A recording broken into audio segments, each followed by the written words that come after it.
नमस्कार साथियों।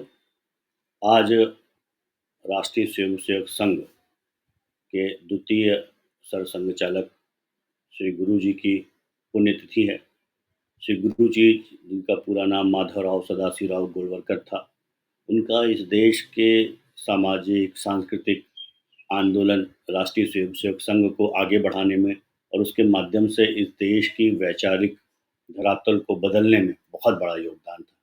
1925 में आरएसएस की स्थापना हुई। आरएसएस अपनी स्थापना के 100 वर्ष पूरे कर रहा है। अक्टूबर से बहुत सारे कार्यक्रम आयोजित किए जाएँगे विजयादशमी से। ऐसे में गुरु जी को याद करना बहुत ही ज़रूरी हो जाता है, ख़ास करके उनकी पुण्यतिथि पर। श्री गुरु जी, जो कि अ, वैसे तो बीएचयू में प्रोफ़ेसर थे और खुद भी एक संत ही थे। उनको देखने में ऋषि नहीं, अंदर तक पूरा एक संत का भाव था।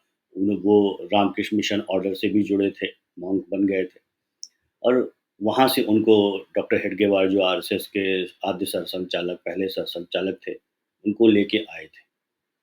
उन्होंने देखा था कि इनके अंदर वो क्षमता है, वो सांगठनिक क्षमता है, वो वैचारिक क्षमता है, जो कि आरएसएस को आगे बढ़ाने के लिए ज़रूरी है।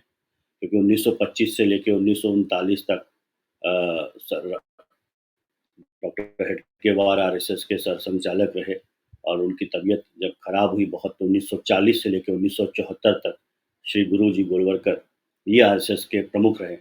इस दौर में आरएसएस ने ऐसे बहुत से चीज़ें देखी जब ऐसा लगता था कि आरएसएस खत्म भी हो सकता है, क्योंकि 1948 में गांधी हत्या का आरोप आरएसएस पे मढ़ दिया गया। आरएसएस के 20,000 से ज़्यादा कार्यकर्ता जेलों में डाल दिए गए। गुरुजी को भी जेल में डाल दिया गया, बैतूल जेल में रहे मध्य प्रदेश के। कि बैतूल जेल में वो लंबे समय तक रहे और जब संघ पे प्रतिबंध हटा तो उसके बाद, उसके 2 दिन बाद उन्हें भी छोड़ा गया। तो ऐसे समय में जब संघ की क्रेडिबिलिटी पर, उसकी प्रामाणिकता पर, उसकी प्रासंगिकता पे सवाल उठाए गए, जो उस समय का जो एस्टेब्लिशमेंट था नेहरू जी के नेतृत्व में, उसका संघ पे कोई विश्वास नहीं था और तमाम तरह के षड्यंत्र करके उसे खत्म करने की कोशिश की गई। और ऐसे समय में गुरुजी ने संघ को सँभाला, संघ के कार्यकर्ताओं को सँभाला और उनको लगा कि संघ के स्वयंसेवक जो हैं, वो अलग-अलग क्षेत्रों में काम करें और ऐसे विविध संगठन जो आज दुनिया के सबसे बड़े संगठन बन के उभरे हैं, वो उन सब की स्थापना भी उसके विचार करने से लेके उस संगठन की स्थापना करने तक और उस संगठन को आगे बढ़ाने तक। हालाँकि उनका कहना था कि हर संगठन स्वयं से आगे बढ़े, लेकिन उनका मार्गदर्शन उन्हें मिलता रहता था। चाहे वो भारतीय जनता पार्टी के पूर्व अवतार भारतीय जनसंघ की बात हो, जिसे श्यामा प्रसाद मुखर्जी ने बनाया था गुरुजी की प्रेरणा से और उसमें संघ के 1 दर्जन से ज़्यादा लोग भेजे गए थे, जिसमें दीनदयाल उपाध्याय, अटल बिहारी वाजपेयी, मा सुंदर सिंह भंडारी, यादवराव जोशी, ऐसे बहुत सारे लोग शामिल थे। या ठेंगड़ी जी को प्रेरणा दी कि वो मज़दूर संघ बनाएँ और ठेंगड़ी जी को पहले एक दूसरे संगठन में काम करने भेजा कि मज़दूर संगठन कैसे काम करते हैं, वो सीख के आएँ। दत्तोपंत ठेंगड़ी जी 1950 से लेके 1955 तक एटक में काम सीखा उन्होंने और 1955 में भारतीय मज़दूर संघ की स्थापना की, जो आज विश्व का सबसे बड़ा मज़दूर संगठन है।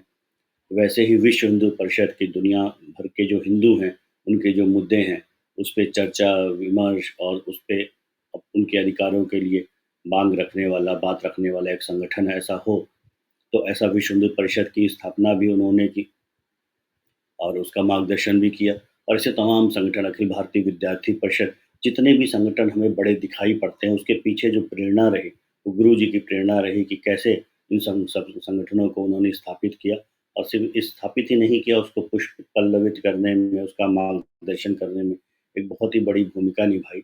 संघ की प्रक्रिया कैसी हो, संगठन की प्रक्रिया कैसी हो, इसके बारे में भी उन्होंने बहुत सारे चिंतन किया, नियम कानून बनाए और संघ का स्वयंसेवक कैसे हो, संघ के प्रचारक कैसे हों, इसके बारे में भी बहुत कुछ उन्होंने सोचा और सामूहिक रूप से निर्णय लेते हुए वो इस सब पहुँचे। क्योंकि ऐसे समय में गुरुजी हुए जब बहुत कठिन हो जाता संघ को आगे बढ़ना, क्योंकि डॉक्टर हेडगेवार स्वयं नहीं रहे जिन्होंने इसकी स्थापना की थी और संघ पे प्रतिबंध लगा और कांग्रेस, जो कि उस समय देश की सबसे बड़ी पार्टी थी, उसका संघ को लेके कोई बहुत पॉज़िटिव रुख नहीं था।